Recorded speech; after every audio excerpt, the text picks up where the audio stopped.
Syederalun Program Tentara Manunggal Membangun Desa ke-116 tahun anggaran 2023 di Kabupaten Simelu secara resmi dibuka oleh Ketua DPRK Simelu Irwan Suharmi di Desa Lavaka, Kecamatan Alavan pada Rabu 10 Mei 2023. Ratusan masyarakat di kawasan itu antusias menyaksikan pembukaan kegiatan yang dipusatkan di lapangan bola kaki Desa Lavaka.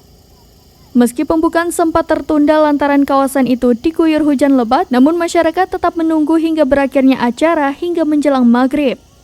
Dan Satgas TMMD ke-116 Simelu, Letkol Kavaleri Mahdan Al-Mahir Syah dalam laporannya menyebutkan pelaksanaan TMMD di kawasan itu akan ditutup pada 8 Juni 2023 mendatang. Dalam rentang waktu tersebut, sasaran program TMMD akan membuka atau menerobos jalan baru sepanjang 6.800 meter serta pembuatan jembatan sebanyak 7 unit. Penerobosan jalan baru itu untuk membuka akses masyarakat di 3 sektor seperti pertanian, perkebunan maupun pariwisata. Selain itu juga terdapat sasaran pelaksanaan non-fisik meliputi penyuluhan bela negara, penyuluhan wasbang, penyuluhan pencegahan stunting, penyuluhan narkoba, dan penyuluhan pertanian. Sebanyak 150 personil TNI dilibatkan dalam kegiatan tersebut. Dari Simelu, Sari Mulyasno, serambinews.com.